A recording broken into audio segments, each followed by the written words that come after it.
예, 반갑습니다.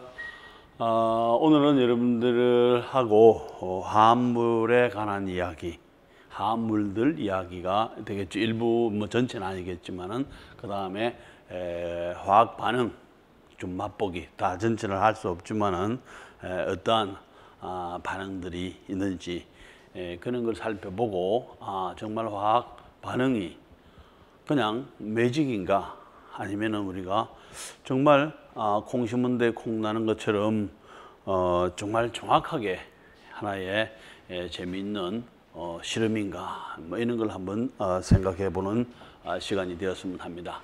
어쨌든 여러분들을 만나서 이런 이야기들을 하고 이런 실험들을 하게 되면은 훨씬 더 좋을 텐데 뭐 코로나 때문에 어쩔 수 없이 이렇게 함을 여러분들도 잘 이해를 하고 계시겠죠.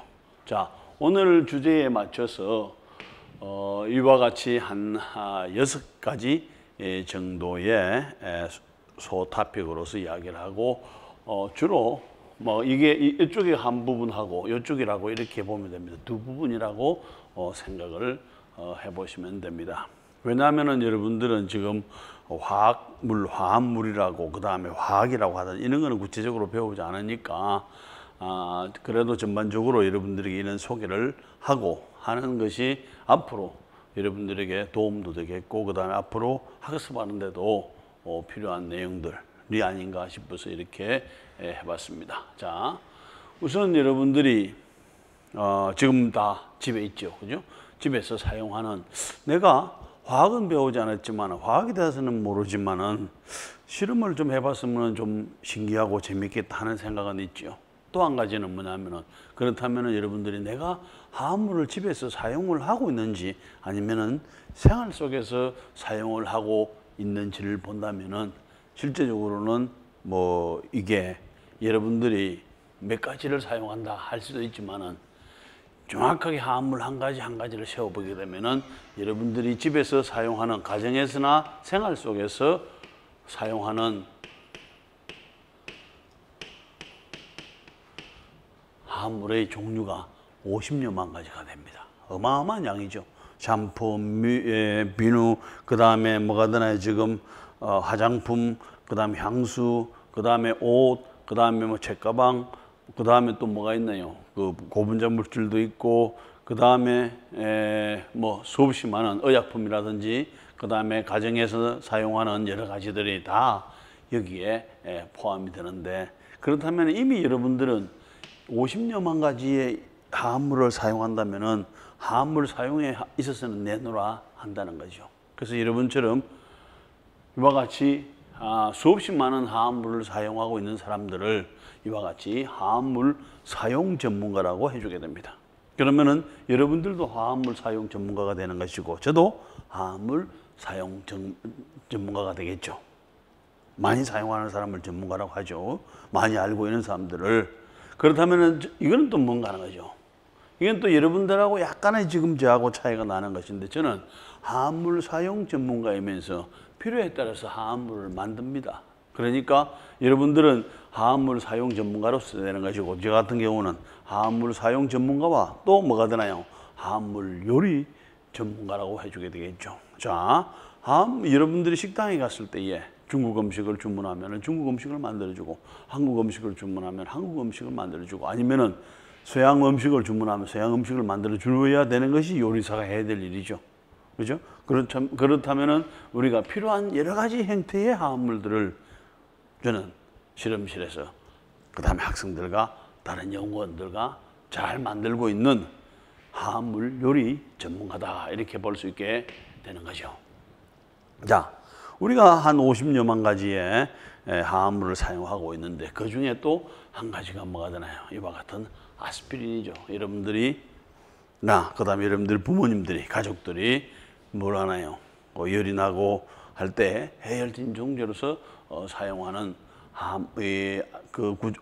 의약품이 아스피린인데 아스피린의 주성분은 이와 같은 아스피린의 성분은 이와 같은 구조를 가지고 있습니다.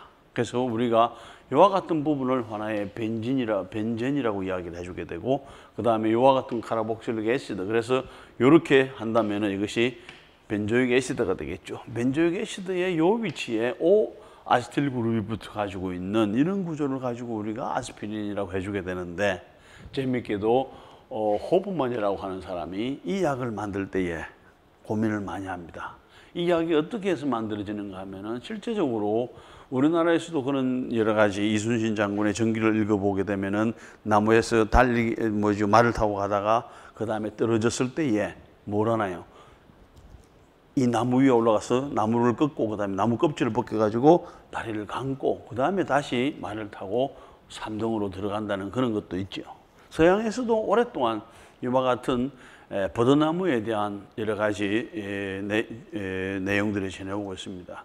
그래서 많은 사람들이 그런 것들을 토대로 했는지, 뭘 토대로 했는지는 모르지만은 버드나무 속에서 이와 같은 화합물들을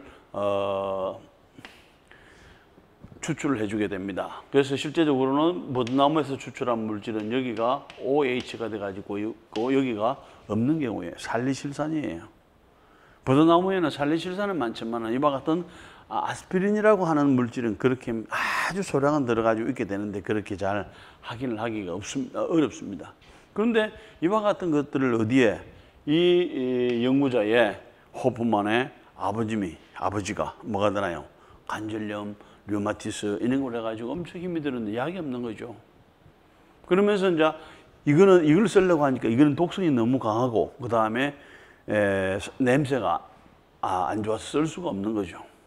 그러면서 이제 내가 우리 많은 사람들을 위해서도 마찬가지고 아니면 우리 아버님을 위해서라도 뭐가 되나요? 내가 좋은 약을 개발하겠다 해가지고 하는 것이 여기에 결과적으로는 요 H를 떼내고 그 다음에 여기에 있는 요 물질을 붙이게 됩니다.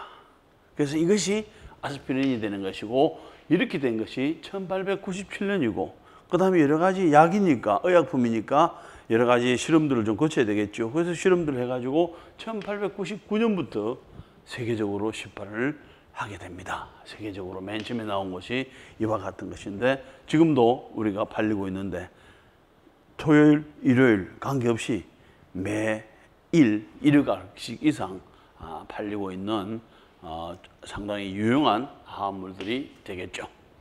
또 유용한 화합물, 우리가 의약품에서 여러분들의 어머님이나 또 가족들이 뭐가 되나요? 머리 아프고 열나고 할 때에 이와 같은 먹는 타이레놀도 이와 같은 어디에서 맨 처음에 아스피린의 어떤 구조들이, 이런 구조들이 있었죠. 벤젠이라고 하는 구조에다가 여러 가지가 붙어 가지고 있으니까 뭐가 되나? 냄새도 안 나고 좋아. 그래서 이제 또 새로운 뭐가 되는가 하면, 이것은 전적으로 아스피린은 버드나무에서 봤지만은 이것은 어디에서 온 것이 아니라 자꾸 그런 아스피린을 응용해서 만든 물질 중에 하나가 됩니다. 그래서 여기에서 N-아세틸 그룹이 있고 여기에 OH가 있으니까 뭐가 되나요? 아스피린과 같은 비슷한 효과를 나타내는 거죠. 그래서 이와 같은 타이네롤로 지금까지 팔리고 있습니다. 자, 그 다음에 이제 여러분들이 어릴 때 많이 먹은 약 중에 하나 기억나는 게 있네요. 어릴 때 먹은 약 중에 빨간 약, 그죠? 그 다음에 브루펜 시럽, 이 구조가 이런 구조로 돼 가지고 있습니다.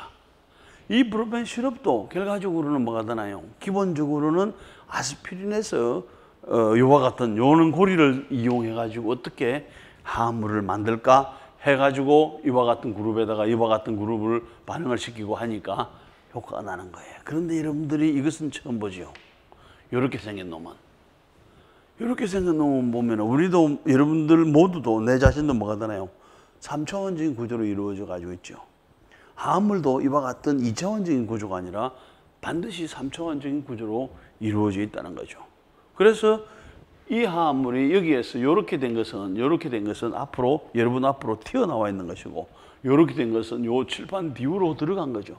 그럼 뭐가 되나요? 입체적인 구조가 되죠. 그런데 유독 이렇게 생긴 놈만이 뭐가 되나요? 해열 진동 효과가 나타나는 거죠. 그렇지 않은 경우는, 여기 반대 구조를 가지고 있는 경우는 뭐가 되나요? 아무런 효과가 없는 거죠.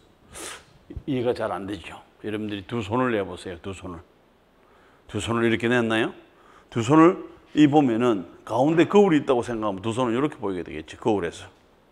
가운데 거울이 있으면은 오른손 이렇게 그죠? 이렇게 될 거예요. 이렇게 볼 거예요. 그렇다면 거울에 보이는 이것이 두 손이 같나요, 틀리나요? 같다면은 뭐가 되나요? 포갤 수가 있어야 되죠. 여러분들 포개 보세요. 안 포개지잖아요. 생긴 모양은 같은데 뭐가 되나요? 방향이, 입체적인 방향이 다르기 때문에 이것은 같은 화합물이 아니라는 거죠. 아까 여기가 이야기했던 것이 뭐가 되나? 요런 구조죠. 거울상에 보이는 것처럼 H가 튀어나온 놈이 있고 H가 들어간 놈이 있는데 그것은 똑같은 화합물은 거울에서 마주보고 있는 화합물일 뿐이지 똑같은 화합물은 아니라는 거죠. 그럼 두 가지 화합물이 되겠죠? 그럼 그 중에 한 가지는 아주 효과가 좋고 한 가지는 아무런 효과가 없는 그런 경우가 이와 같은 이부브루펜 화합물입니다. 자, 이제 이와 같은 것을 조금 더 활용을 하니까 결과적으로는 이 사람들이 계속 이것을 이용을 해서 그 다음에 이런 파트들을 이용을 해서 뭐가 되나 새로운 의약품을 만들려고 해주게 되는 거죠. 그래서 그 당시에는 또 이런 걸 붙여가지고 하면서 나프록센이라고 해가지고 아주 강한 해열 진통제를 만들게 됩니다. 자, 그 다음에 이것은 여러분들이 들어본 적이 있고 본 적도 있죠. 뭐가 되나요? 케토프로펜이라고 하는 것은 케토톱, 그죠? 우리가 할머니, 할아버지들이 케토톱 많이 바르죠? 붙이죠? 그 케토톱처럼 결과적으로 이것도 어떤 아픈 부위를 그 다음에 파스 형태로 해가지고 시원하게 해줄 수 있게 되는데 거의 기본적인 구조는 뭐였나요? 벤젠에 아스피린에 있는 벤젠 구조 아니면은 브루펜 시럽에 있는 이런 구조들을 여기를 살짝 바꿔가지고 뭐가 되나? 새로운 의약품으로. 그러다 보니까 뭐가 되나요? 의약품을 만든다는 것은 화학적인 지식을 이용을 해가지고 여러 가지 화합물을 만들어 보면서 그 다음에 그 중에서 효과가 좋은 물질들을 의약품으로 만든다. 그렇게 생각을 해주면 되겠죠. 실제로도 그렇게 하고 있습니다. 자, 이번에는 여러분들이 들어봤을지는 모르겠는데 비아그라라고 아니면 바이아그라라고 이것은 유명한 의약품인데 지금도 가장 세계에서 가장 많이 팔리는 약품 중에 하나가 됩니다. 자, 그것은 뭐냐 하면은 실제적으로 이것은 하나의 불행한 히스토리지만은 정말 좋은 히스토리를 가지고 있어요. 불행한 히스토리지만은 좋은 히스토리. 불행한 히스토리라고 하는 것은 처음에 이런 약을 개발할 때 수십억 달러가 필요합니다. 수백억 달러가 필요해요. 수백억 달러가. 어마어마한 돈이 우리나라에서 뭐가 되나요? LG나 삼성에서도 과연 그렇게 돈을 투자해서 의약품을 만들기는 어렵다는 거죠. 그만큼 돈이 많이 들어가는 거예요.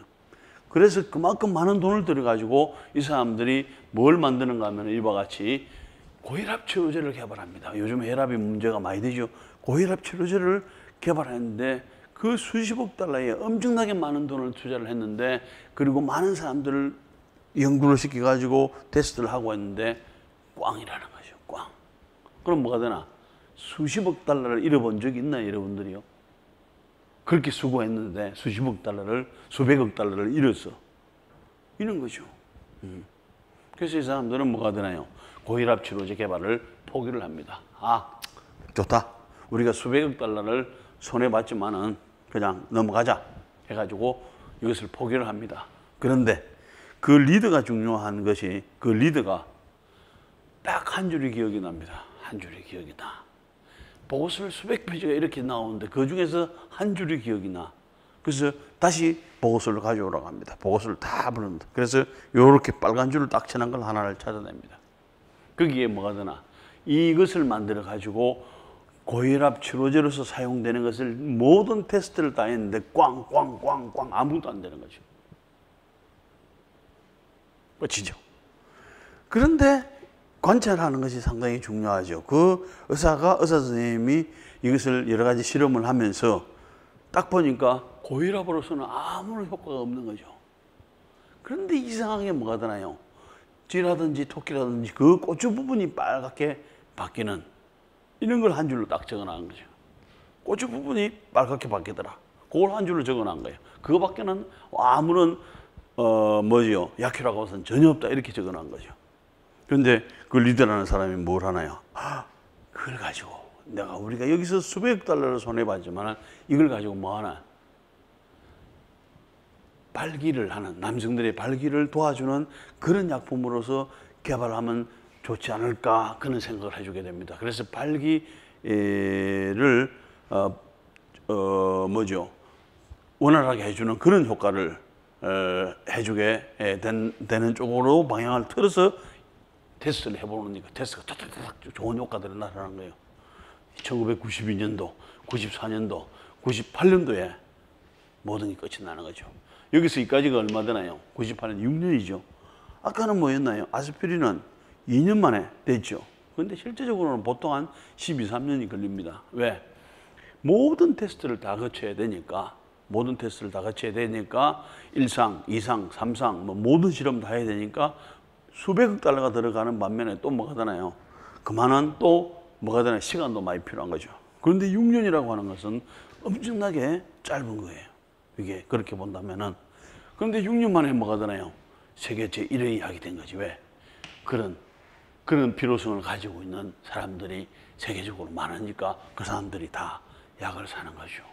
그러니까 뭐가 되나? 불행한 이 스토리는 정말 수백억 달러를 가지고 뭐가 되나? 고혈압 치료제를 개발하려고 했는데 이것은 꽝이었고, 그 다음에 좋은 이 스토리는 정말 여기에서 방향을 어떻게 트는가에 따라서 방향을 이쪽으로 잘 틀었기 때문에 6년 만에 세계 제1위의 매출을 나타내는 약으로 개발할 수 있었다는 거죠. 자, 그 다음에 이제 이런 화합물들을 보세요. 여러분들이 이와 같은 나무하고 이와 같은 화합물하고 어떤 관계가 있게 되겠나요? 우리가 만들기도 어려운데 어떻게 나무가 이것을 만들까? 그죠? 실제적으로 이번 주목이라고 하는 나무인데 100년 이상 된 나무 속에서 이런 물질들이 많이 나옵니다. 신기하죠?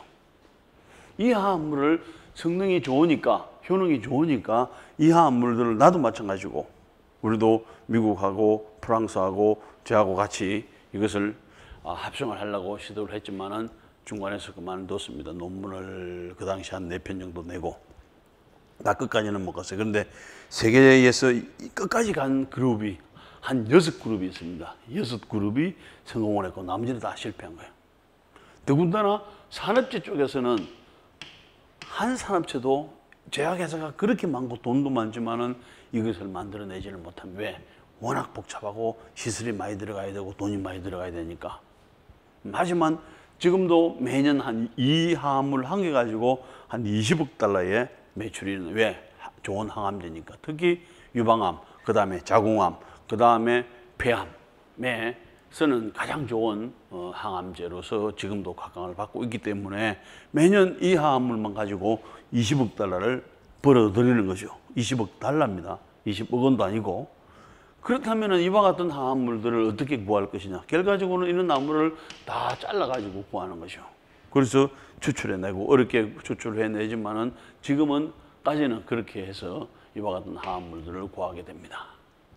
자, 이제는 조금 다른 이야기를 한번 해볼까요? 여러분들이 뭐가 되나? 여러분들이 가족들 중에서 청바지를 좋아하는 사람들 있죠.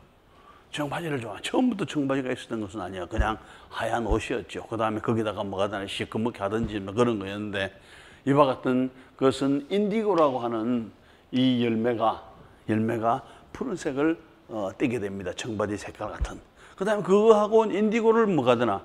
이 염색을 하는 거죠. 그렇게 해서 염색을 하게 되는 거죠.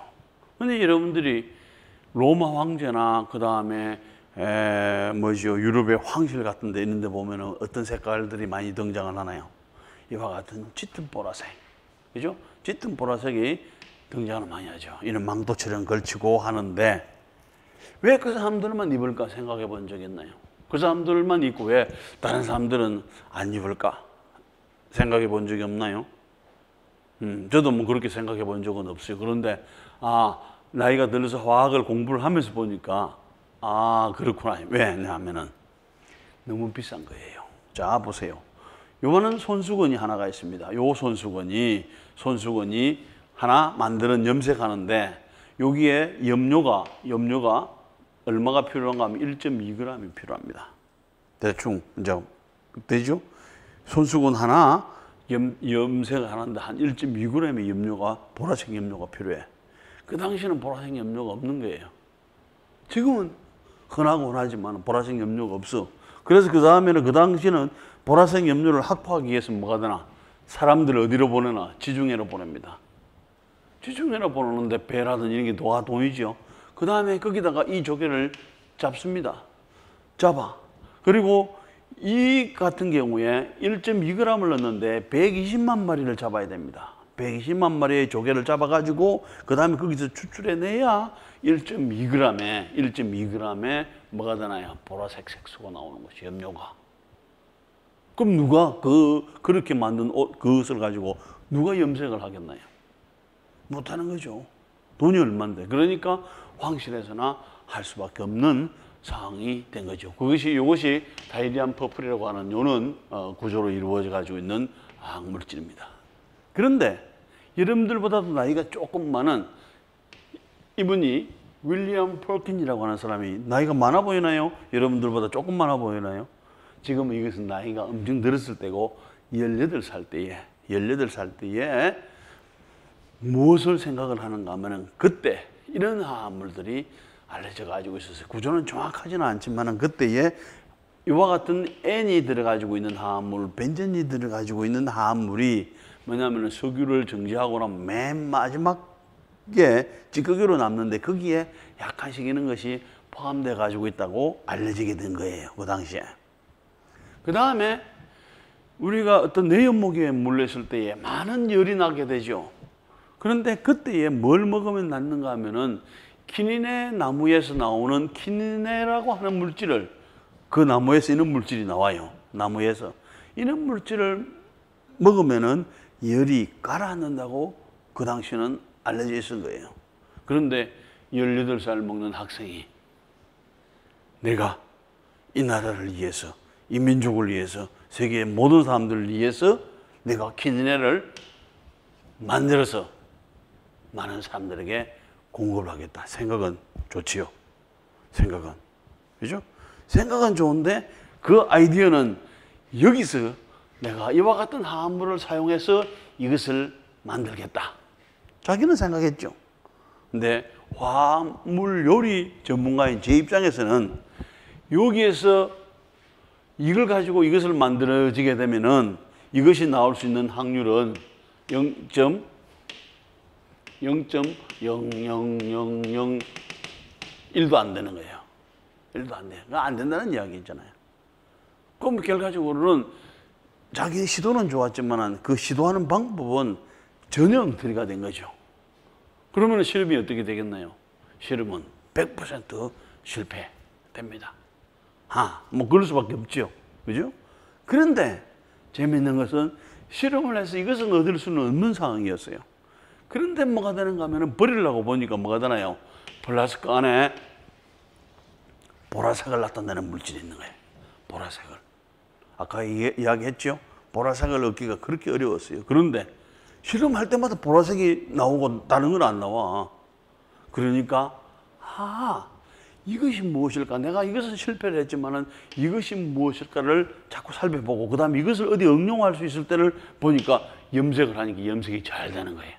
그럼 뭐가 되나? 왕도 안 부럽지. 왜? 집에서 염색을 해가지고 입으면 되니까.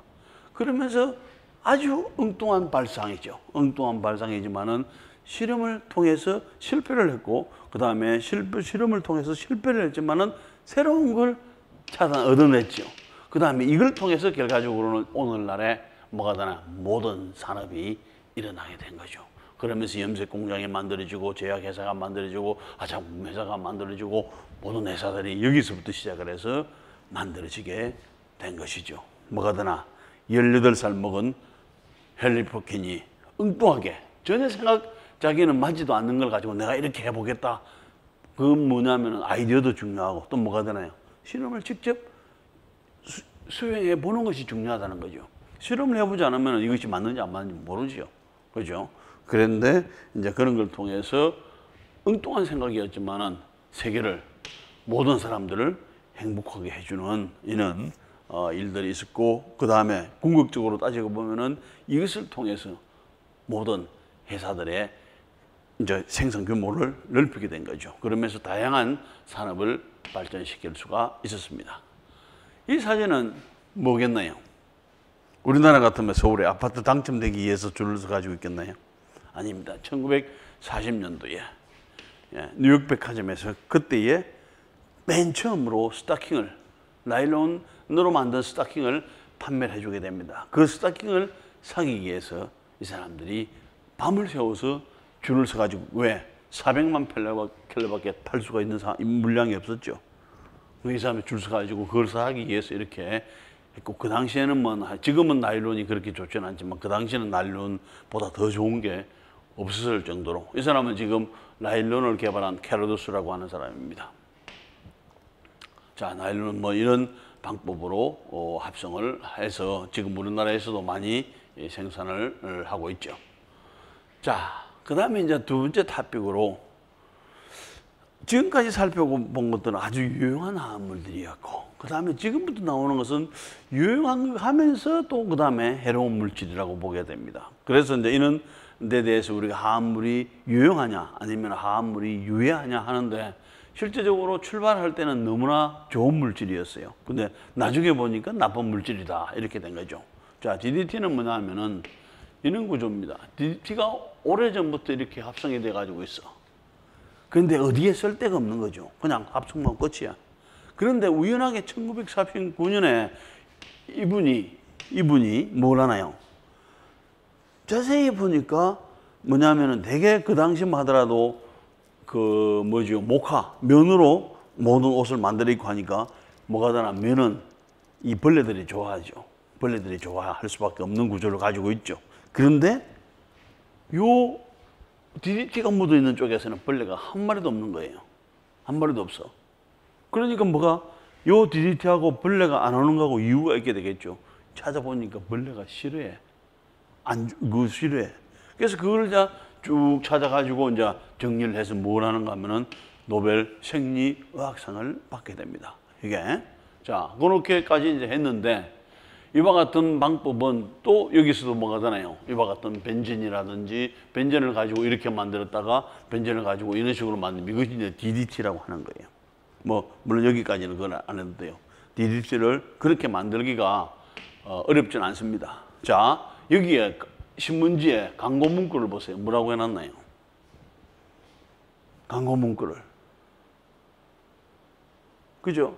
그 당시니까 뭐가 되나, 지금 미국에서 이 신문에 광고한 이런 것들인데 얼마나 벌레들이 많이 있게 되겠어요. 그럼 뭐가 되나, 벌레가 많으면 아이는 괴롭게 되겠죠. 그러니까 막 붙여주도 하는데 결과적으로는 아이를 위해서 뭘 뿌리라는 이야기야 지금. 이게 결과적으로 벌레한테 많이 물리게 되면 여러 가지 질병을 유발하게 되니까 아이들을 잘 키우기 위해서 뭐가 되나, 집에다가 이것을 DDT를 많이 뿌리라 그 말이에요. DDT를 많이 뿌리면은 아이를 보호해 줄 수 있다. 그건 뭐 맞죠. 부모 입장에서 그렇게 안 할 사람이 누가 있나요?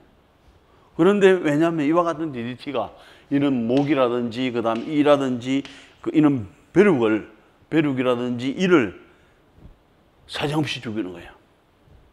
왜냐하면은 이런데 얼마나 벼룩이나 지벼룩이 많았겠어요. 우리나라도 마찬가지고. 여러분들이 혹시 그런 이야기를 들어본 적이 있나요? 빈대 잡으려고 하다가 초가상간을 태웠다. 그렇잖아. 빈대가 조그마한 놈이에요. 벼룩하고 같은 형태가 되겠죠. 이놈을 딱 잡으려면 뛰어가 버리죠. 못 잡잖아요. 화가 나니까 어떻게 되나? 잡는 방법은 집을 다 태우는 거죠. 그만큼 해를 끼치면서도 우리가 잡기가 어려웠던 그런 어떤 해충들을 뭐가 되나? DDT만 뿌려주면 오케이 되는 거죠. 자, 여기 보세요. 이 그림은 뭐겠나요? 특별하게 이 그림 보세요. 이 그림. 여러분들이 생일에 여러분들 친구들을 다 초대해가지고 야외에서 런치 파티를 하게 됩니다. 생일 파티를. 얼마나 좋아요. 그런데 얼마나 모기가 파리가 막 많아. 그럼 뭐가 되나요? 못하잖아요. 그럴 때 아이들이 생일 파티 그런데 벌레 물리는 거 신경 쓰지 말고 잘하라고 뭐가 되나요? 여기다가 DDT를 막 뿌려주는 거 한번 보세요. 이렇게. 그 다음 아이들은 맛있게 먹는 거죠. 이렇게 해왔어요. 그런데 이 DDT가 우리나라에 들어온 것은 1951년도에, 1950년도에 한국전쟁이 일어나면서 미군들이 이것을 가지고 옵니다. 그 당시만 하더라도 뭐가더라, 아까 빈대잡기에서 초가상관을 태운다고 할 정도로 우리나라 전역에 벼룩이나 빈대나 이나 엄청 많았죠. 그런데 이걸 이렇게 DDT를 뿌리면서 우리나라가 점점 뭐가더나 이하고 벼룩이 없어지기 시작합니다. 여러분들보다도 내가 젊은 더 어렸을 때에 초등학교 다닐 때 보게 되면은 재미있는 것 중에 하나가 앞에 앉아 있는 남학생이나 여학생의 머리에서 뭘 보는 게 재미있는 일이게 이가 기어다니는 걸 보는 거죠. 이가. 그만큼 그 당시에는 많았어요. 그런데 이제 이렇게 하면서 우리나라에서 많이 이제 DDT가 들어와서 뿌려지게 되면서 지금은 이나 벼룩이 없는 상황이 되는 거죠. 그런데 문제가 생겼어요. 문제가 생겼어. 자, 꼭 이게 여기가 독수리예요. 독수리는 가장 힘이 센 계곡에 높은데 자기 집을 짓고 정말 멋있게 살아가는데 자기가 다음 종족을 위해서 뭐가더나 고기도 먹고 다 하면서 뭐가더나 알을 놓는 거죠. 알을. 계란 기억을 해보세요. 여러분들이 달걀, 계란. 껍질이 단단해야 뭐가더나요. 거기서 알이 새끼가 보화돼서 나오죠. 그런데 이 독수리가 알을 낳는데 알이 흐느적흐느적해 터질 듯 말 듯 그럼 뭐가더나요. 알이 보화가 안 되는 거죠. 그럼 뭐가더나 독수리 자손이 끊어지게 되는 거죠. 불행한 일이죠. 그래서 어떻게 해서 이렇게 했느냐 보니까 나는 고기밖에 안 먹었다. 큰 고기밖에 안 먹었다. 그 다음에 이 큰 고기는 나는 작은 고기밖에 안 먹었다. 그 다음에 더 작은 고기는 뭐가 되나요? 조그만한 플랑크톤이라든지 그 다음에 이런 거 했는데 이거밖에 안 먹었다. 근데 이런 데를 찾아보니까 뭐가 있나요? 우리가 뿌린 DDT가 강을 통해서, 집을 통해서, 하수도를 통해서, 강을 통해서 바다까지 다 남극, 북극을 다 오염을 시킨 거죠. 그 다음에 그걸 먹은 작은 물고기들, 그 다음에 그 중간 물고기들, 이 먹이 사슬이 뭐가 되나요? 문제가 생기는 거죠. 그럼 고기만 그렇겠나요? 사람도, 가축도, 여러 가지가 문제가 나요. 그래서 더 이상 우리가 이런 물질들은 사용하지 말자. 그래서 아까 그랬죠. 처음에는 좋은 물질로 출발했다가 나중에는 나쁜 물질. 이런 것들이 하고, 왜냐하면 이런 것들이 여러 가지 이런 어려움들을 유발하기 때문입니다. 지금도 이와 같은 DDT를 아프리카라든지, 왜냐하면 워낙 가난한 나라에서는 쓸 수밖에 없는 상황에 가장 값이 싸면서 강력한 살충제는 맞아요. 그런데 이제 우리나라 같은 데서나 이런 데 나라에서는 전혀 못 쓰게 하고 있습니다. 그 다음에 혹시 여러분들의 할아버지나 이런 분들이 월남전에 참전했던 사람들이 있나요? 그런 분들이 열심히 전쟁을 하고 한국에 돌아왔는데, 돌아오고 나서 전쟁도 안 하는데 몸이 아픈 사람들이 많았죠. 그런 사람들의 원인이 뭐냐면 여기에서 고엽제라고 하는 것입니다. 고엽제. 고엽제가 뭐냐 하면은 실제적으로는 여러분들이 지나다니다 보면은 논이나 밭에 가다 보면은 뭐가 되나 농부들이 풀이 너무 나서 하기 어려우니까 거기다가 제초제 뿌리죠. 제초제 뿌리면서 그 풀을 태워서 싹 죽이는 거죠. 노랗게 해가지고 더 이상. 그럼 이것은 왜 거기에서 그렇게 농사를 많이 지었느냐 하는 거죠. 월남전 하는데. 농사 짓는 거하고 관계없죠. 뭐가 되나요? 이런 숲속에 사람이 있는지 없는지를 모르는 거죠. 사람이 있는지 없는지를 알기 위해서는 여기 숲을 다 태우는 방법이 한 가지가 있고, 뭐가 되나요? 여기다가 제초제를 쳐가지고 잎을 말려버리게 되면 가지 사이로는 다 보이게 되죠. 그러기 위해서 월남 전역에다가 엄청 많은 고엽제를 뿌리게 됩니다. 어마어마한 양을. 그런데 그 당시에 맹호부대나 이렇게 갔던 분들은 전투를 하면서 너무 힘들어요. 왜냐하면 밀림이고 그 다음에 덥고. 그런데 헬리콥터가 들어가서 헬리콥터는 뭐가 되나요? 여기에 이 잎을 주기 위해서 뿌리는 약을 우유처럼 뿌린다면 그 밑에 가서 맞는 거예요. 왜? 시원하니까. 그거밖에 없죠. 그런데 한국에 돌아와서 보니까 사람이 너무 아픈 거야. 그래서 이리 보니까 왜 그러는가? 이런 것들이, 이런 병폐가 나타나. 어마어마하죠. 아주 안 좋은 것들이죠. 그런데 이와 같은 얼마나 많이 이제 그 수없이 많은 전쟁할 때마다 이걸 뿌려가면서 했으니까 얼마나 많이 뿌렸겠어요. 그죠? 그런데 여기에서 제초제를 뿌린 것은 요 두 가지 물질입니다. 요 두 가지 물질은 제초제로서의 상당히 좋은 제초제 중에 하나예요. 그런데 이거는 가지고는 뭐가 되나요? 그렇게 사람의 생명을 위협할 정도로 그 다음에 어떤 유전자를 변형시킬 정도로 할 수 있는 것은 아니에요. 이 독성 물질은 아니라. 그런데 지금 이렇게 두 가지밖에 안 썼는데 왜 이런 질병이 생기느냐를 이렇게 많은 사람들이 고민을 해보니까 이것을 만드는데 만드는 과정에 문제가 있었다는 거죠. 과정에 문제가 어떤 문제가 있었는가 하면은 자 이렇게 보는 거예요.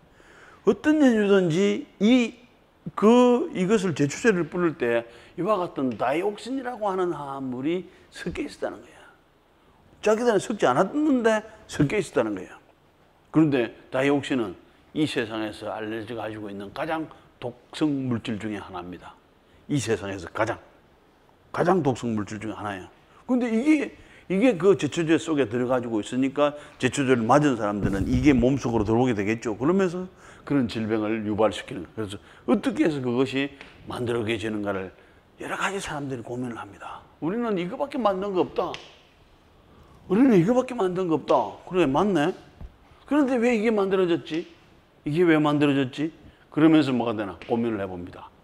아, 이게 여기에서 요거하고 반응을 하면 이렇게 되지만은 요놈과 요놈이 반응을 해버리게 되면은 이렇게 다이옥신이 만들어진다는 것을 나중에 연구자들이 밝혀내게 된 거죠. 그럼 뭐가 되나요? 이 제초제를 만들기 위해서 이 제초제를 수백만 톤을 만들었는데 1,500만이니까 15,000, 1,500이니까 얼마 되나 지금 100만, 1,000만, 뭐 1,500만 개롤론 어마어마한 양의 그걸 뿌렸는데 결과적으로는 그 속에 다 이게 포함이 돼 가지고 있더라. 그러면 이 피해가 이게 가장 독성 물질 중에 하나인데 이 피해가 얼마만큼 염려가 되겠는가 하는 거죠. 그래서 그때에 이런 것을 흡입을 몸속에 들어오게 되니까 여러 가지 질병이 나고 어려움들이 있게 된 거죠. 이게 뭐가 되나요? 부산물로서 이것이 얻어지는 것을 그 당시는 몰랐던 거죠. 그리고 그 당시는 이것이 그렇게 위험한 줄도 몰랐던 거죠. 그러면 이런 것들이 뭐가 되나요? 암도 유발시킬 수 있고 수없이 많은 질병을 유발할 수 있는 상황이 되는 것입니다. 그 다음에 이 탈리도마이드라고 하는 화합물도 처음 시작은 아주 좋은 화합물이었어요.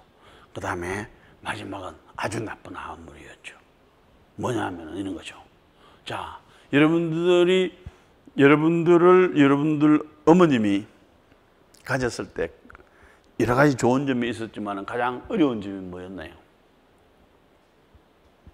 들어본 적 있나요?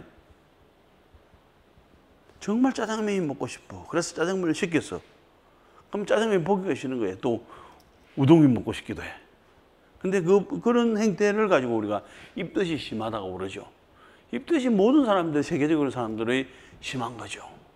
그런데 탈리도마이드가 이때부터 해가지고 한 1960년대 초반에 뭐가 되는가 하면은 이 탈리도마이드가 임신했을 때에 그 다음에 입덧을 진정시켜주는 약으로서 개발이 돼가지고 하니까 사람들이 너무 다 좋아가지고 이 약을 사 먹은 거예요.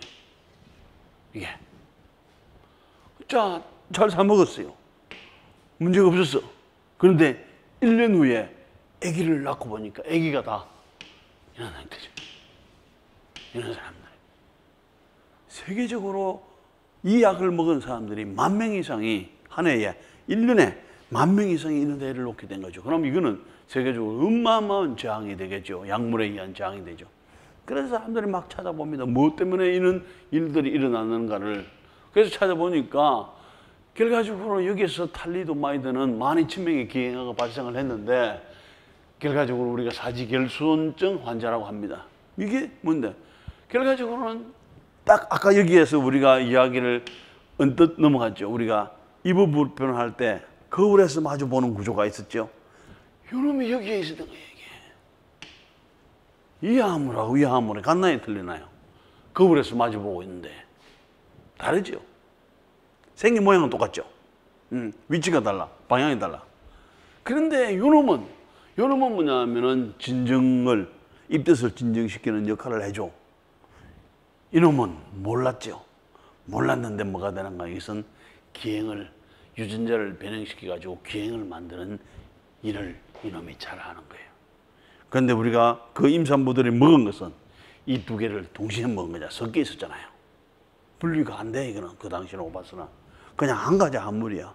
그래서 한 가지 한물을 먹었는데 실제는 나중에 보니까 이거는 뭐가 되나? 두 가지가 섞여 있는 한물을 먹게 된 거죠. 그런데 하나는 진정제, 하나는 뭐가 되나요? DNA를 변형시킬 수 있는 어마어마한 나쁜 약이 들어가죠. 나쁜 놈이, 이런. 근데 두 개를 다 먹었으니까 뭐가 되나요? 엄청 문제가 되는 거죠. 자, 그런데 여기에서 12,000명의 기행아를 낳게 됐는데 우리나라에는 이런 사례가 없었어요. 우리나라에는 만큼은. 왜 그렇겠나요? 우리나라만큼은. 우리가 마늘을 많이 먹었어? 아니면 김치를 많이 먹었어? 이유는 이거예요. 돈이 없어서 약을 사 먹을 돈이 없은 거죠. 1961년도 2년도에 우리가 어떻게 살았나요? 세계에서 가장 가난한 나라 중에 하나였는데 우리가 무슨 돈으로 이 약을 사 먹었겠나요? 그렇게 해서 우리나라에는 이와 같은 약물 사용에 의한 어떤 그 기행아 출산은 없었다는 거죠. 그런데 부끄럽게도 너무나 못 살아서 못 사 먹은 거죠. 자, 그러면 이제 우리가 이제 제가 하는 일은 어떤 일이겠나요? 이렇게 좋은 거라든지 필요한 거라든지 필요한 어떤 그 화합물이 있으면은 우리가 그것을 설계를 해가지고 그 다음에 그것을 만들어내는 일을 주로 해주게 됩니다. 앞으로 여러분들도 그렇게 일할 수 있는 사람들도 있을 수 있게 돼 있고 세계적으로도 많은 그런 사람들이 있습니다. 그런데 우리가 다른 어떤 삶을 살아가면서도 마찬가지지만 특히 화합물을 요리하는 사람으로서의 뭐가 되겠나요? 지켜야 될 게 있게 되는 거죠. 자, 여기 한 가지가 있습니다. 이 사람 기억하고 있나요? 이 사람. 나는 이 영화를 두 가지가 있었는데 나홀로 집에 아주 재미있게 잘 봤습니다. 그죠? 그런데 그때의 맥콜리 컬킨이라고 하는 사람이 이렇게 멋지게 꼬만데 잘생기고 연기도 잘하고 그랬어요. 그런데 이제 이 사람이 서서히 돈은 많고 이렇게 하니까 뭐라나 마약을 하기 시작해서 지금 모습은 이런 모습입니다. 기억나나? 이게 이 사람이 매칭이 되나요? 뭐가 만들었다? 이와 같은 마약이. 이와 같은 마약이 이런 식으로 만드는 거죠. 그러면은 결과적으로는 마약을 먹게 되면 어떻게 되는가? 이것은 마약을 먹기 전에 뇌의 구조입니다. 마약을 먹은 사람들, 많이 먹은 사람들의 뇌의 구조는 이렇게 바뀌는 거예요, 이게. 그럼 뭐가 되나요? 정상적인 사람이 안 되는 거죠. 하지만은 그 쾌락을 위해서 사람들은 마약을 찾는데 이런 구조를 가지고 있는 겁니다. 이런 구조를. 이런 구조를 가지고 있어가지고 이런 구조를 가지고 이런 것들은 뭐가 되나? 가장 그 간단한 마약 중에 하나인데 여러분들이 혹시 찾아보면 히로뽕이라고 하는 말들이 있었어요. 근데 그것은 일본 사람들은 히로뽕이라고 합니다. 우리나라에서도 거기에 따라서 히로뽕 하는데 원래는 힐로폰이 기분을 업시켜준다는 그런 이야기인데 일본 사람들은 뭐가 되나요? 그것이 발음이 안 되는 거예요. 그래서 히로뽕 이렇게 이야기를 해주게 되는데 그 의약품이 이거예요. 이걸 먹으면 돼. 그런데 이런 것들이 지금 뭐가 되나요? 판피린이라든지 감기약에도 좀 들어가지고 있는 것들이 구조가 유사하죠. 그럼 이것을 조금 바꿔가지고 이렇게만 만들면 뭐가 되나요? 마약으로서 쓰일 수가 있으니까 사람들이 그렇게 뭐가 되나 하는 사람들이 미국 사람들도 있고 우리나라에서 소위 스카이 중에 한 대학인데 그 대학원에 다니는 사람도 이런 생각을 한 거죠. 나쁜 생각이죠. 그러면 뭐가 되나요? 하는 사람으로서의 도덕성에 문제가 되는 거죠. 자, 뭐 이렇게 해서는 안 됩니다. 이거 에페드린이라고 있었죠. 이런 것들이 어디에 많이 있는가 하면은 주로 뭐 감기약으로 쓰이기도 하는데 이런 것들을 가지고 이렇게 하고 이렇게 하면 뭐가 되나요? 메스암페타민이라고 하는 아까 히로뽕 이를 쉽게 만들 수가 있습니다. 근데 그렇기 때문에 아는 걸 가지고 이제 자기가 마약을 만드는 건데 마약을 만들어서는 안 되죠. 뭐가 되나요? 도덕성에 그렇게 해서도 안 되죠. 그래서 우리가 요리를 할 줄 안다고 해야죠. 아무렇게 나쁜 요리를 해서도 안 되고 좀 좋은 요리를 해줘야 되는 이유가 있는 것들입니다. 자, 실제적으로는 세상에 참 나쁜 사람들이 많은 것 같아요. 이것은 뭐냐면은 멜라민이라고 하는 화합물입니다. 여기에 보게 되면 여러분들이 뭐 멜라민이 뭐다 뭐 그것보다는 우선 여기에서 탄소가 여기에 있는 탄소가 C가 하나 둘 세 개예요. 그런데 여기에 뭐가 많이 있나? 지금 여기에 N이 6개나 있죠. 그렇게 해서 이와 같은 우리가 주방용품에 이와 같은 것들을 활용을 해가지고 많이 사용을 하고 있어요. 아주 사용하기가 좋아. 값도 싸고 그래서 여러 가지 모양 내기도 좋고 그 다음에 오랫동안 견디고 잘 씁니다. 그런데 문제는 나쁜 사람들이 뭘 쓰나요? 뭘 쓰는가 하면은 여기에 2007년도에 뭘 하는가 하면은 고양이가 아파서 죽겠다고 그러는 거죠. 근데 사람들이 깽깽해도 어디가 아픈지를 모르잖아요. 그렇게 해서 막 고양이가 죽고 막 하고 하는데 그 고양이들의 이렇게 문제를 쫙 해보려 해보니까 뭐가 문제가 되는가 하면은 여기에 신장에 뭐가 되나 이와 같은 이런 돌들이 있는 거죠. 그래서 이것이 어디에서 나온 거 보니까 아까 멜라닌, 그죠? 멜라닌이 여기에서 이런 고체로 만들어 가지고 이것은 뭐가 되나 신경을 자극을 하니까 얼마나 아프겠어요. 그래가지고 문제가 많이 됐어요. 그래서 왜 그렇다면은 고양이라든지 이런 데에 이런 그 뭐죠 개라든지 이런 데 문제가 됐을까를 보니까 뭐가 되나요? 우유를 만드는 사람들이 중국에서 우유의 좋은 등급을 받기 위해서는 뭐가 많아야 돼요? 우유에 단백질이 많아야 되겠죠. 그죠? 단백질이 많아야 되는데 단백질의 그 구성 요소를 정확하게 보게 되면은 아미노산 쫙 연결돼 가지고 있는데 근데 모든 아미노산에는 뭐가 NH2가 포함돼 가지고 있는 거예요. 그러니까 거기다가 우유에다가 뭘 집어넣나요? 아까 내가 보여준 멜라닌을 집어넣어 보는 거예요. 그러면은 똑같은 양에 검사를 해보면 뭐가 되나요? N 숫자가 질소의 숫자가 달라지게 되죠. 많아지게 되죠. 그럼 뭐가 되나요? 좋은 우유로서 등급을 받고 돈을 많이 받는 거죠. 오케이, 나는 됐어.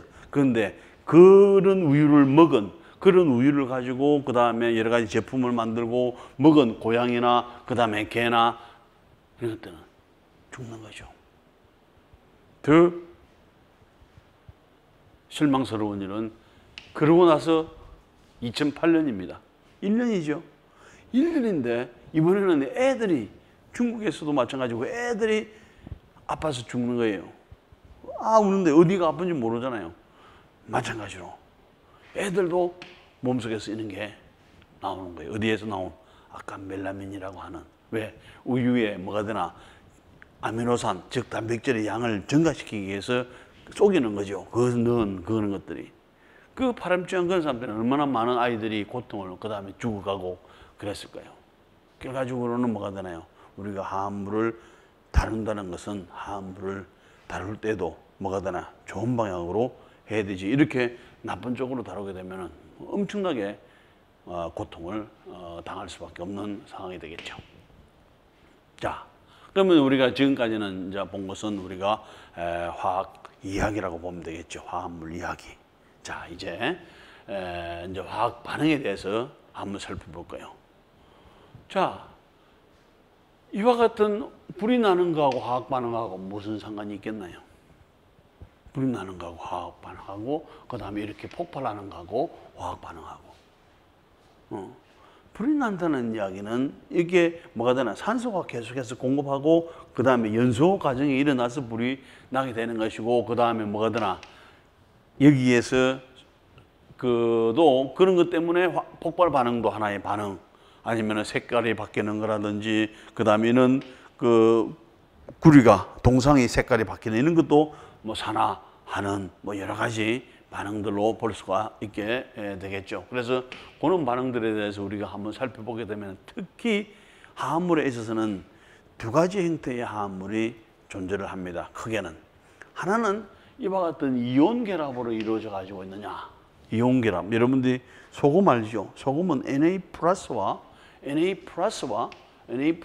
Cl-가 연결돼 가지고 있는 거예요. 자, 그 다음에 여기에서 본다면 여러분들이 그렇구나. Na+하고 Cl-와 연결돼 가지고 있구나. 그런데 여러분들이 딱 이해가 되는 게 뭐가 되나요? 여기가 플러스, 여기가 마이너스가 뜨면 둘이 잘 만나겠네? 그렇죠. 결합을 잘하는 거죠. 이렇게 단단하게 결합을 잘합니다. 여기 이런 결합은 우리가 공유 결합을 하는데 이런 결합보다는 이것이 훨씬 더 단단해지게 됩니다. 그래서 소금을 여러분들이 온도를 가해줘 가지고 소금을 녹이는 경우에 온도가 몇 도나 필요하겠나요? 소금을 녹인다. 물에 녹이는 건 많이 해봤죠. 그냥 소금 자체를 녹이는 것은 800도씨 이상의 온도를 가해줘야 그것이 녹습니다. 우리가 지금 생활 속에서 800도를 해줄 수 있는 건 없죠. 800도 이상. 그러면 그때에 이게 고체가 액체로 되는 거예요. 그만큼 뭐가 되는가 하면은 이와 같이 이온하고 플러스 양이온, 마이너스 음이온이 결합돼 가지고 있는 정전기, 플러스 마이너스 좋아하잖아요. 그죠? 전기처럼. 정전기적인 인력에 의해서 결합하고 있는 결합을 이온 결합이고, 이온 결합은 엄청 세다, 강하다. 되겠죠? 이렇게. 자, 그 다음에 이제 한 가지 결합이 뭐 어떻게 이제 가정을 이야기를 하는 것이고, 한 가지 결합이 둘가 여기에 뭐가 되나? 여기에 보면은 플러스 마이너스가 따로 있는 것이 아니죠. 이온이 아니죠. 그러니까 뭐 반응할 수 있는 게 없어. 그런데 단지 여기에 뭘 가지고 있나요? 전자를 하나씩 가지고 있는 거야. 그래서 여러분들이 뭐가 되나? 친구하고 숙제를 같이 한다든지 아니면은 뭘 할 때도 뭐가 되나? 회사를 만들 때도 공동으로 투자를 하자. 그렇게 되겠죠. 그래서 공유하자. 그래서 뭐냐면은 이와 같은 여기 있는 전자를 하나를 이렇게 밀어넣어주고 여기에서 우리가 이렇게 해가지고 전자 두 개를 가지고 한 결합을 이루자. 그렇게 해서 결합이 이루어지는 것을 우리가 공유결합이라고 이야기를 해주게, 코밸런트 본등이라고 해주게 되는데, 공유결합. 그러면 이온결합과 공유결합으로 볼 수 있게 되겠죠. 그러면은 뭐가 되나요? 이와 같은 결합은 되는데 공유결합은 이온결합 세기에 100분의 1도 안 되는 거죠. 약한 거죠. 하지만은 모든 화학적인 화합물은 이 세상에 존재하는 대부분의 화합물의 수를 보게 되면은 99.9%가 이와 같은 공유결합으로서 이루어진 물질이고, 거의 1%가 뭐가 되나? 이온결합으로 이루어져 가지고 있는 금속이라든지, 그 다음에 염, NaCl 같은 그런 물질이 되는 거죠. 그런데 그런 것들이 양은 많지만은 실제적으로 종류는 그렇게 많지는 않습니다. 어쨌든 이제 우리가 이온결합이라고, 결합에는 두 가지가 있다. 이온결합과 공유결합이 있다. 그래서 이제 이와 같이 결합을 이루게 되는데, 이와 같은 또 공유결합은 뭘 잘하는가 하면은 어떻게 결합하느냐에 따라서 다양한 화합물들을 잘 만들어. 공유결합을 하면 안 만들어지는 화합물들이 없어요. 다 만들어요. 여러분들 축구공 같은 화합물이 가능하겠나요? 실제는 가능합니다. 탄소로서 이루어져 가지는데 딱 모양이 축구공이에요. 그렇게 가능해. 그걸 가지고 우리가 공을 찰 수는 없지만은 모양은 그렇게. 그래서 아주 다양한 형태의 화합물들이 존재할 수 있는 것이고, 이와 같이 단일결합이라든지 이와 같이 이중결합이라든지 이와 같이 삼중결합이라든지 여러 가지 형태의 화합물들을 뭘 가지고? 공유결합을 가지고 만들어줄 수 있다는 것이죠. 자, 그런데 또 이런 화합물들을 가지고 우리가 반응을 시켜요. 근데 재미있는 것은 뭐가 되나요? 여기에서 우리가 이런 것들을 우리가 출발 물질이라고 하고, 이와 같이 반응시켜서 나오는 물질을 우리가 생성물이라고 한다면은 이건 뭘 의미하겠나요? 출발 물질의 질량하고 그 다음에 생성물의 질량하고 질량의 차이는 아무런 변화가 없는 거죠. 우리가 다른 말로 하면 그것을 뭐라고 그러나요? 질량 보존의 법칙이라고 하나요? 질량 보존의 법칙. 그죠? 그런데 이걸 이용해서 우리가 이런 생각을 해볼 수가 있게 되겠죠. 자, 이와 같은 질량 보존의 법칙은 이와 같이 할 수가 있어요. 근데 여러분들이 이것을 한번 읽어보세요. 이게 가로 안에 뭐가 들어가겠나요? 가로 안에. 이것은 화학 반응에 있어서는 질량 보존의 법칙이 100% 성립이 돼. 그런데 여기에서 이것은 무슨, 여기 가로 안에는 뭐가 들어갈 수 있을까요? 가로 안에는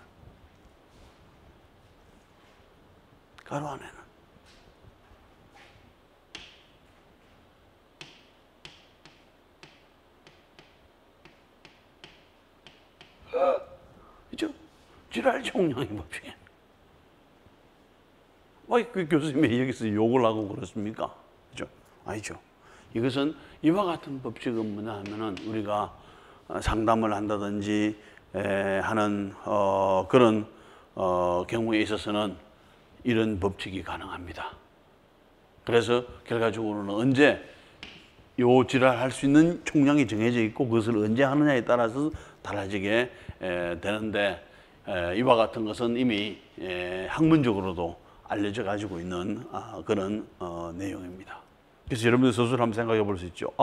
내가 질환 많이 했나? 질환 적게 했나?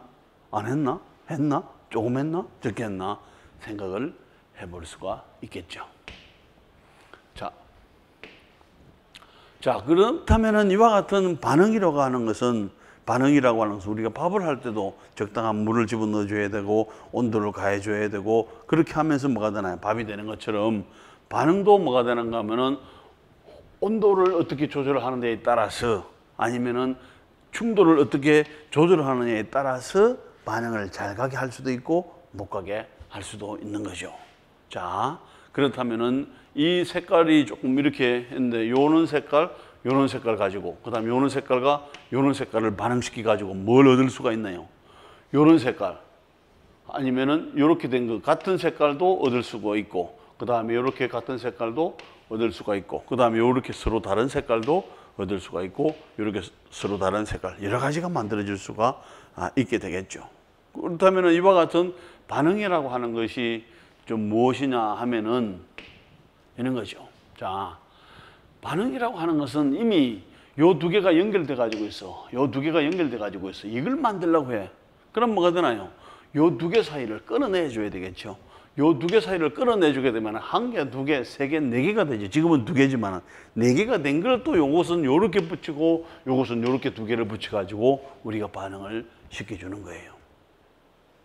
자, 거기까지는 됐죠. 그런데 여기에 끊어낼 때에 이게 끊어져 하면 되겠나요? 끊어낼 때에 이미 여기에 힘을 줘가지고 끊어낸다는 거죠. 에너지가 필요하죠. 여기도 이것을 끊어낼 때에 힘을 줘가지고 끊어내주게 되는 거죠. 그런데 이런 경우는 요 둘이 만나면서 뭐가 되나? 여기에 들어갔던 에너지보다는 여기에 나오는 에너지가 더 많아. 여기에서 나오는 에너지가 더 많아. 반응은. 이런 반응이 있는 반면에 반응은 또 어떤 반응이 있는가 하면은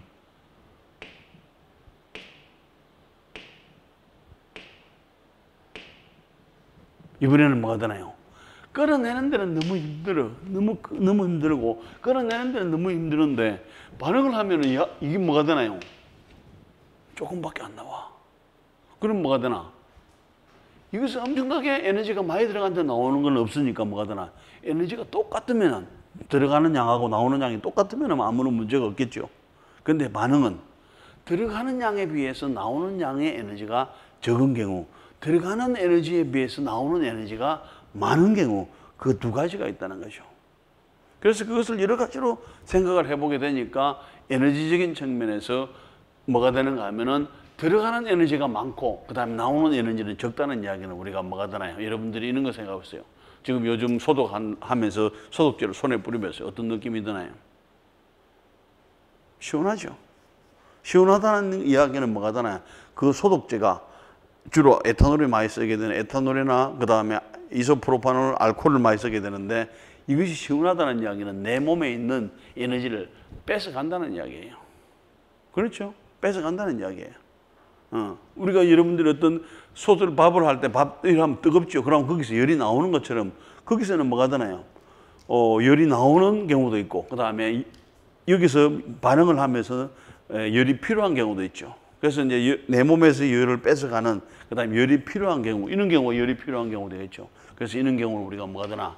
흡열 반응이라고 해주게 되겠고 그 반대가 되는 에너지가 반응을 하면서 더 많이 나와. 그럼 이런 반응을 우리가 발열 반응. 우리가 소독을 했을 때 시원하게 느껴지는 것은 흡열 반응. 그죠? 그 다음에 우리가 뜨겁게 반응을 할 때 뜨겁게 느껴진다 하는 것은 그 열이 나오는 거죠. 그래서 그런 경우는 발열 반응. 이렇게 구분을 해주게 되는 거죠. 자, 그래서 이제 이런 데 가죠. 그래서 이렇게 될 때 이게 들어가는 에너지보다는 나오는 에너지가 많을 때 우리가 발열 반응이라고 해주게 됩니다. 그럼 우리가 발열 반응인지 아닌지는 어떻게 봐야 되나요? 물론 여러 가지 방법이 있게 되겠지만 우리가 여러분들 수준에서 쉽게 볼 수 있는 것은 이와 같은 염화칼슘하고 그다음에 소듐 바이카보네이트를 가지고 반응을 시켜주게 됩니다. 그럼 칼슘 카보네이트가 만들어지고 그다음에 NaCl이 만들어지고 물이 나오고 그다음에 CO2가 이게 우리가 반응식이라고 하는 거죠. 이렇게 나와. 그다음에 반응식도 다 맞췄어. 그런데 이런 실험을 해보세요. 처음에 요거만 넣어놨습니다. 이거만 칼슘 클로라이드를. 그다음에 여기다가 이걸 물에다가 이것을 붓습니다. 그리고 그때 온도를 재지요. 그다음에 소듐 바이카보네이트를 집어넣어가지고 온도를 재어보는 거죠. 온도가 똑같다면은 괜찮죠. 그런데 여기에서 어떻게 되겠나요? 지금 여기에서 보니까 처음에 될 때는 이게 물이 화시로 62.8도가 돼.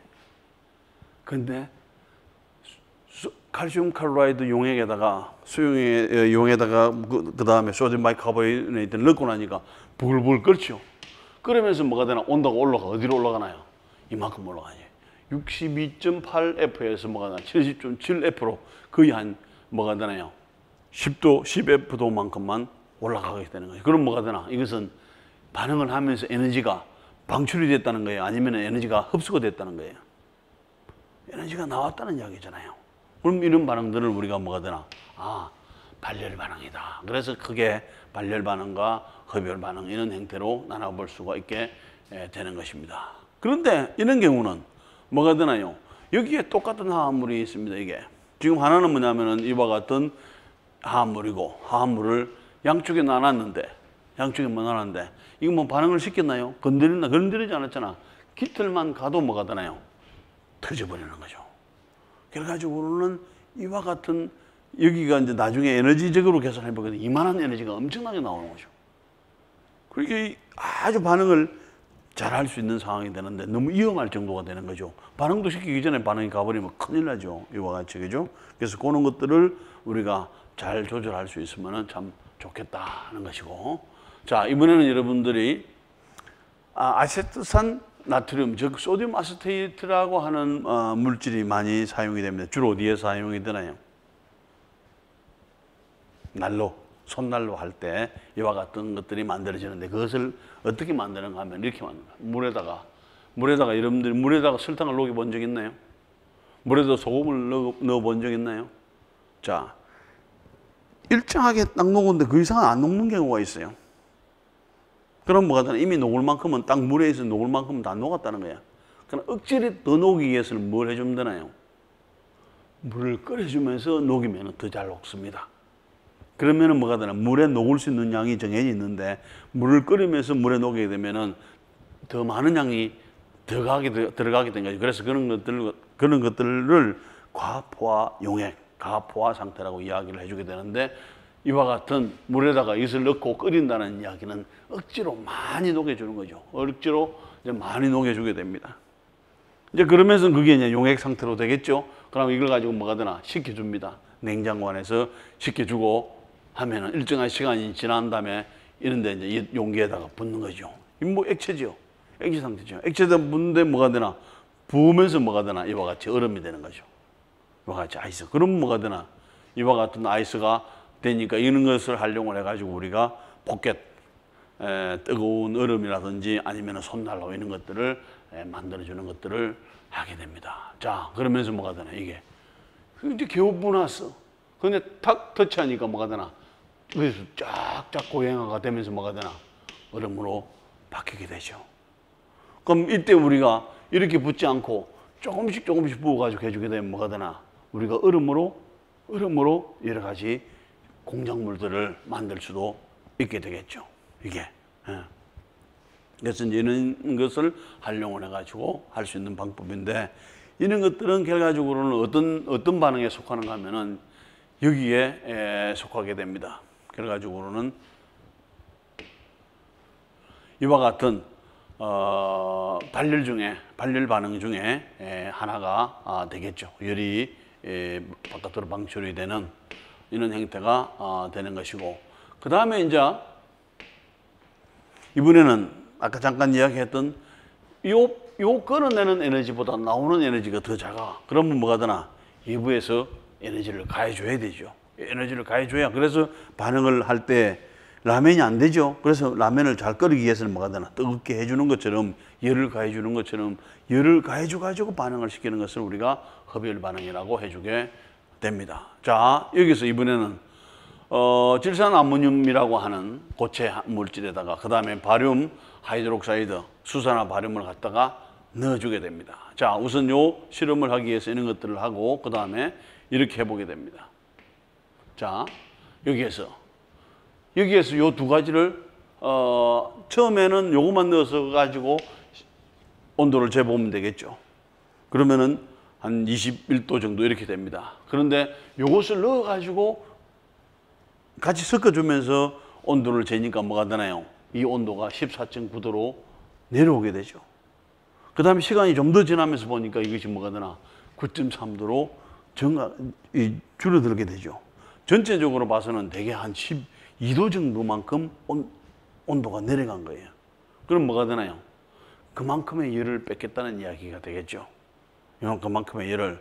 그래서 그만큼 열이 뺏긴다는 이야기는 결과적으로는 아까는 뭐가 있나요? 발열 반응은 온도가 올라갔죠. 흡열 반응은 온도가 내려가는 거죠.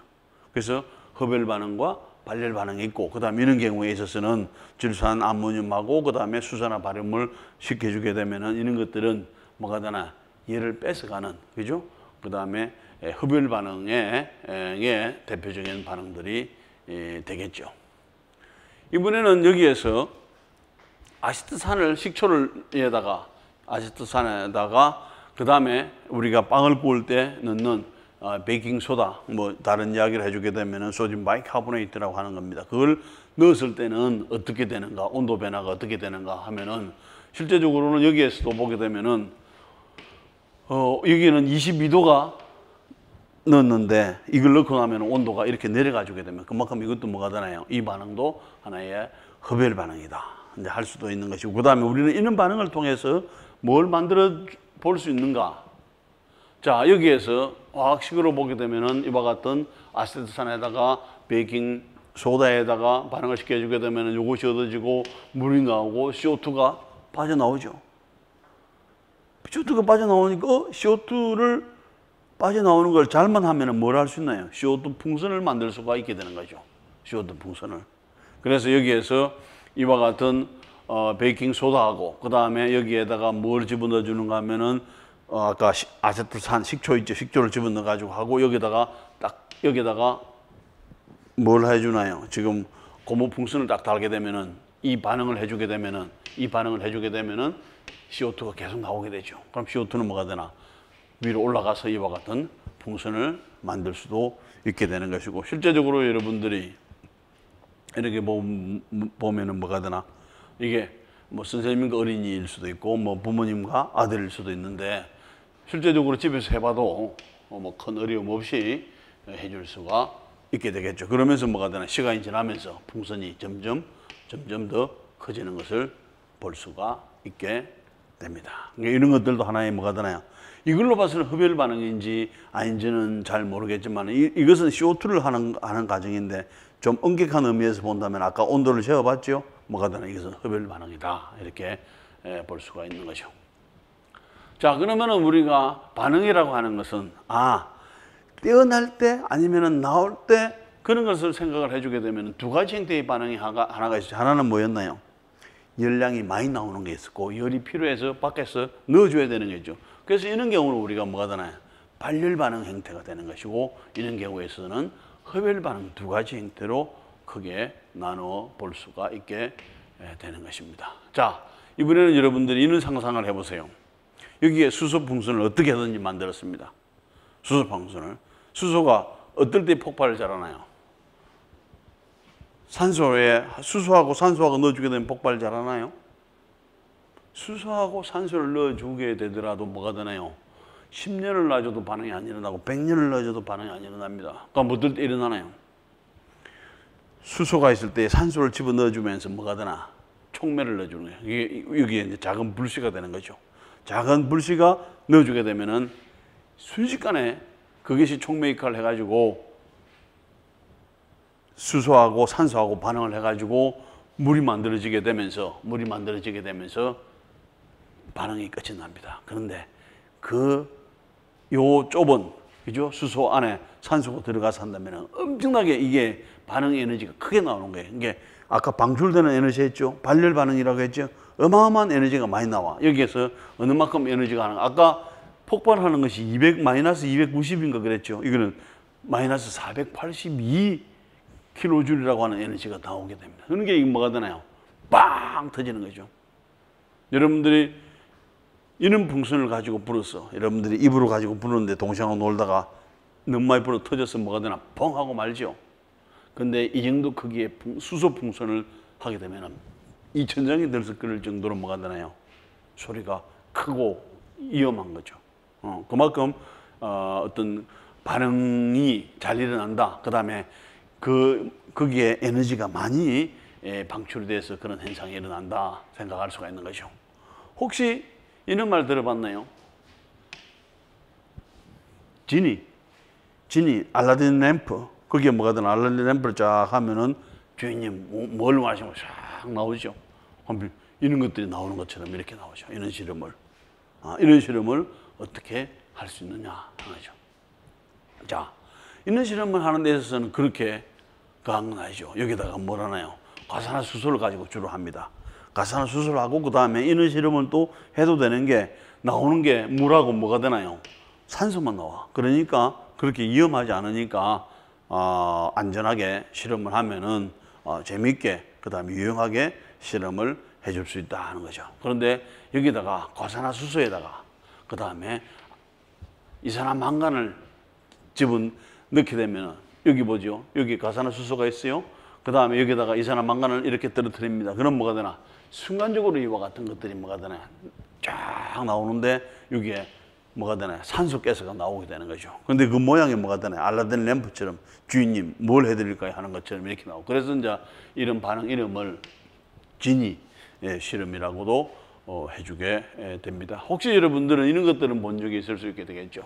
산소를 발생시킬 때에 여기에 가산화수소를 집어넣고 여기에 뭐 이산화망간을 집어넣고 그 다음에 여기다가 가산화수소를 떨어뜨리게 되면 그러면 산소가 나오는 게 아니니까 물 속에다가 우리가 수중치환이다 뭐 이런 말 하죠. 이렇게 해서 뭐 산소를 포집하는 경우도 있는데 이런 실험을 해보게 되면 이 자체가 산소가 되는 거죠. 금방 알 수 있게 됩니다. 이거는 뭐겠나요? 이와 같이 뭐가 되나요? 코끼리처럼 생겼죠. 우리가 사용하는 치약은 너무 크고 코끼리가 좀 사용하는 치약인가 이래 해서 코끼리 치약 실험 이런 것들이 있는데 여기도 보게 되면 이와 같은 과정들을 거쳐서 해볼 수가 있게 됩니다. 그럼 뭐가 되나? 우리가 필요하면 색소를 집어넣습니다. 색소를 집어넣어주게 되면 색이 이렇게 여러 가지 종류의 색을 해줄 수가 있게 되겠죠. 이것도 뭐가 되나? 가산화수소가 좋아하는 거죠. 가산화수소고 마지막에 나오는 것은 뭐가 되나요? 산소가 나오죠. 산소가 나오면서 뭐가 되나? 이게 열이 많이 나니까 뜨거우면서 빨리 반응이 진행이 되는 것이죠. 이 정도의 열량이 나오게 되는 겁니다. 그래서 가산화수소에다가 포타슘 아이오다이드라든지 이런 걸 집어넣어 가지고 하면은 반응이 쫙 나는 거죠. 자, 어떤 식인지. 자, 여기 아까 색소를 나타내기 위해서 이런 걸 색소도 좀 집어넣고 뭐 비누도 좀 집어넣고 합니다. 그 다음에 거기 중요한 것은 뭐가 되나요? 가산화수소하고 그 다음에 KI 같은 이런 것을 KI는 촉매로 역할을 해주게 되죠. 그렇게 들어가주게 되면은 여기에다 넣어가지고 그 다음에 이걸 붓게 되면은 금방 KI를 붓게 되면은 쉽게 반응을 해가지고 거품처럼 나오고 그 다음에 치약처럼 이렇게 나오게 되죠. 여기다 어떤 색소를 집어넣느냐에 따라서 이렇게 할 수도 있고 어떤 색소를 집어넣느냐에 따라서 다양한 형태를 만들어 볼 수도 있게 되는 것입니다. 일종의 이런 것들은 뭐가 되나요? 산소하고 비누하고 섞여 있는 비누 거품이라고 보면 되겠죠.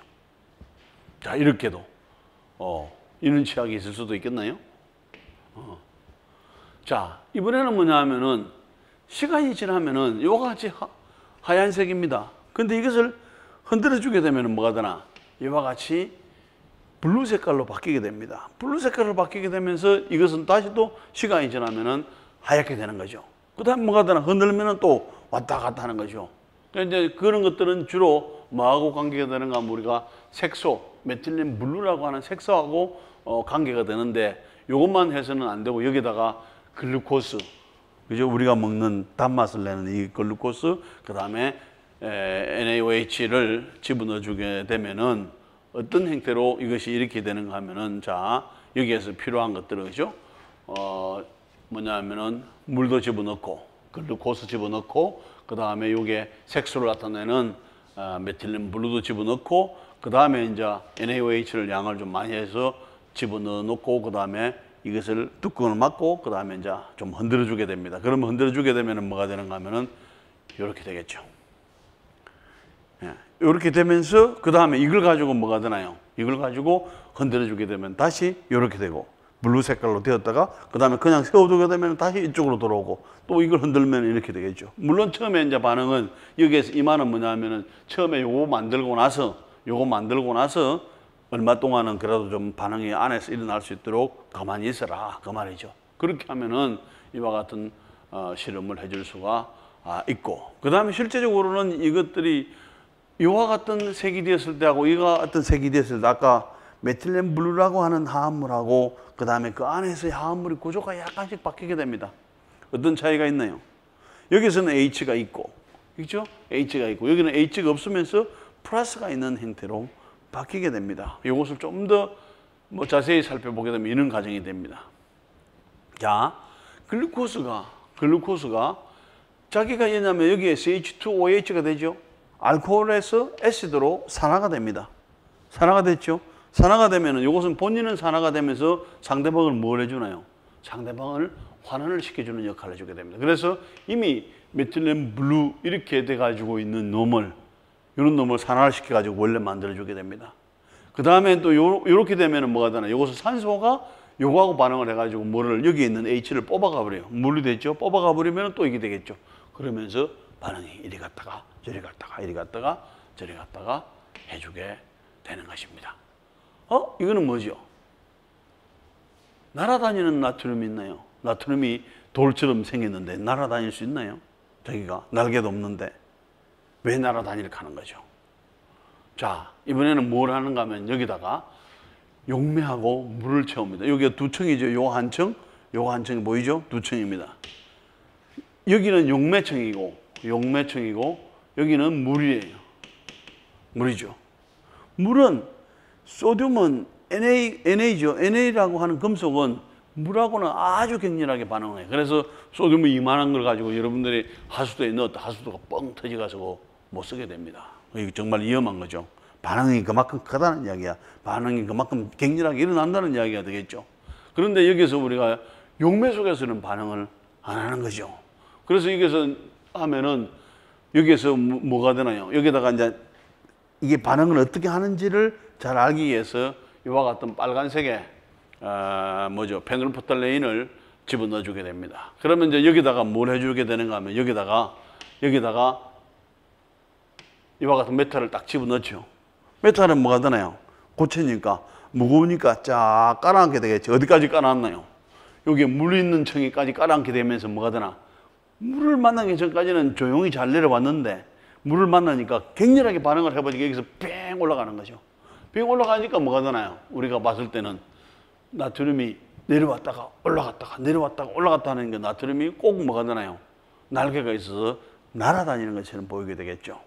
그래서 이제 우리가 사람들 이름을 붙일 때는 이런 실험은 날아다니는 나트륨이라고 하자. 이제 이런 식으로 하는데, 기본적으로는 이와 같은 염기하고 그 다음에 요 페놀프탈레인이 만나게 되면은 이와 같은 색깔로 바뀌게 됩니다. 이 염기는 그럼 어디에서 나오겠나요? 물하고 소듐이 만나게 되면은 뭐가 되나요? NaOH가 만들어지게 되죠. NaOH가 나오게 돼요. 그래서 그 OH는 또 페놀프탈레인하고 만나게 되면 색깔을 빨갛게 바꿔주는 역할을 해주게 돼요. 그럼 뭐가 되나? 이게 빨갛게 된다는 이야기는 이까지 물이까지 내려왔다 물을 만났다는 이야기고, 그 다음에 빨갛게 변한다는 이야기는 뭐가 되나? 우리가 NaOH를 넣어주지는 않았지만 여기서 NaOH가 만들어졌다는 것을 알 수 있게 되는 거죠. 자, 이번에는 이제 징크하고 그 다음에 아이오다인, 이런 바는 요들은 그냥 고체 상태에서 액체로 기체로 바로 가버리게 됩니다. 그래서 여기에서도 보면은 이와 같은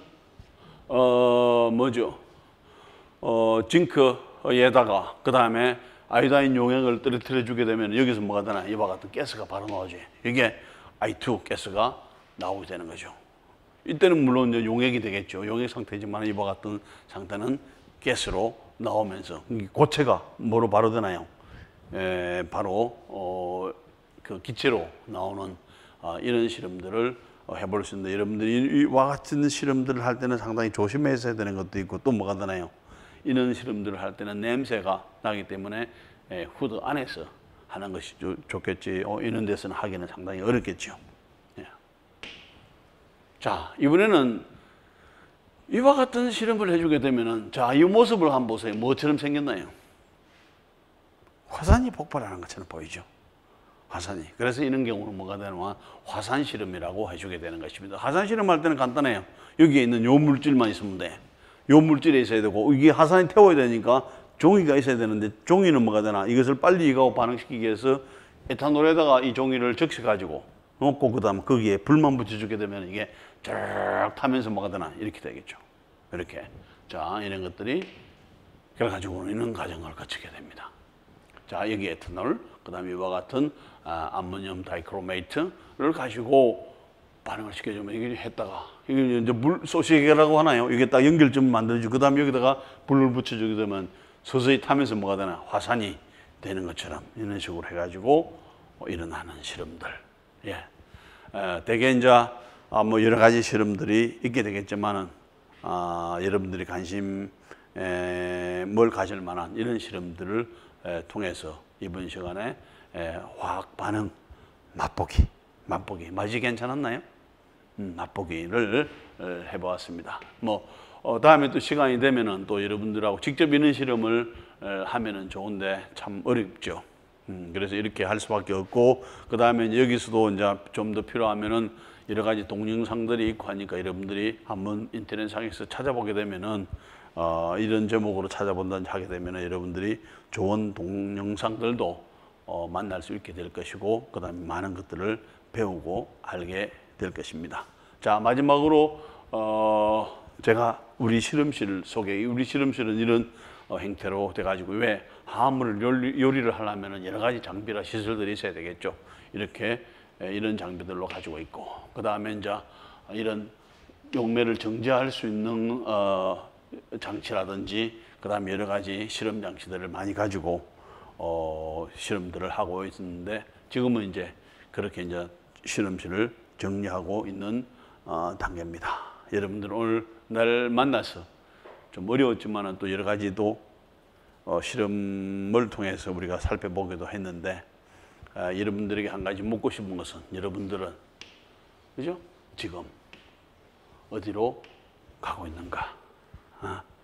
가장 좋은 것은 여러분들은 바로 어른이 되고 싶은 생각도 있고, 바로 화합물 요리사도 되고 싶은 경우도 있게 되겠지만은, 이번 기회에 여러분들이 나는 지금 어디로 가고 있는가 생각하는 그런 시간들이 있었으면 좋겠습니다. 어쨌든 우리가 대면으로 만나지 못하고 이렇게 비대면 영상으로 만나서라도 그래도 반갑습니다. 다음에 반갑게 만나도록 합시다. 감사합니다.